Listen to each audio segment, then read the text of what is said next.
anyways, I was reading these articles on lobsters, and I came across this finding that lobsters governed their postural flexion with serotonin.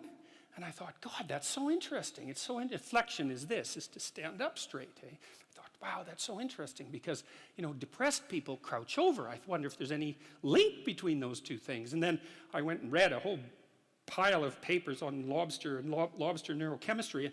Lobster neurochemistry is actually quite well understood because they have a fairly simple nervous system, right? And so if you want to understand a complex nervous system, it's a good idea to understand a simple one first and then sort of elaborate upwards. And it turns out that serotonin governs status. It governs status, emotional regulation, and posture in lobsters, just like it does in human beings. And so that just blew me away. And so one thing that chapter 1 is about is the fact that if a lobster is defeated in a dominance battle, you can give it essentially antidepressants, and it will fight again.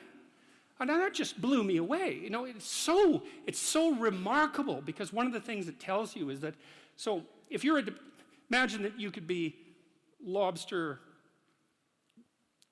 top dog or bottom dog. Imagine there's 10 strata in the lobster hierarchy. And so you could be number 1, right, top lobster, number 10, bottom lobster. If you're bottom lobster, you have low serotonin levels and high octopamine levels. That's a neurochemical that human beings don't produce. And if you're a top lobster, you have high serotonin levels and low octopamine levels. And you can move a lobster in its dominance hierarchy by moderating its levels of serotonin. And I thought that's so interesting because what it means is that the counter that keeps track of our status, and we have a counter in a sense in our minds that keeps track of our status, is 1/3 of a billion years old. And what that also means is that the idea of the hierarchy, let's call it a dominance hierarchy, because within lobsters it's kind of like a physical prowess hierarchy, something like that. The idea of the hierarchy is at least 350 million years old.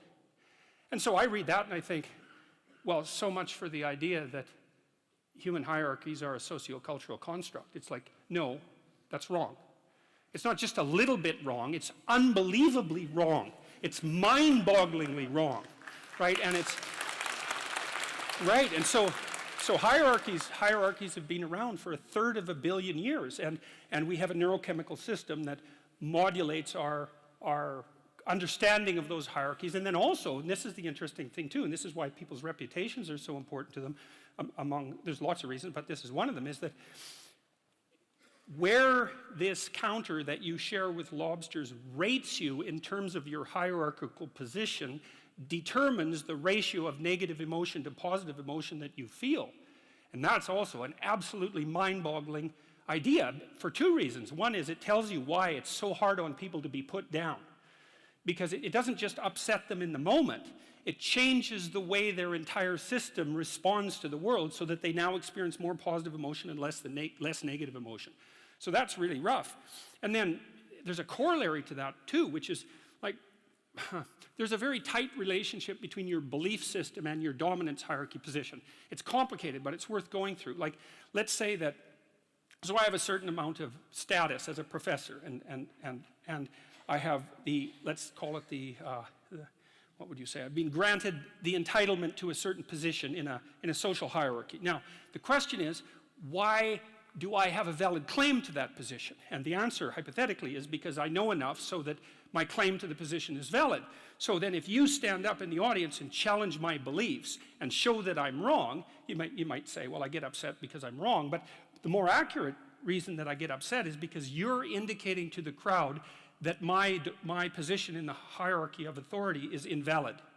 And by doing that, you lower me in the hierarchy and you mess around with the neurochemical systems that are regulating my emotions. And so if you're interested, at least in part, in why people are so prone to defend themselves and their beliefs in the service of their position, then that's why.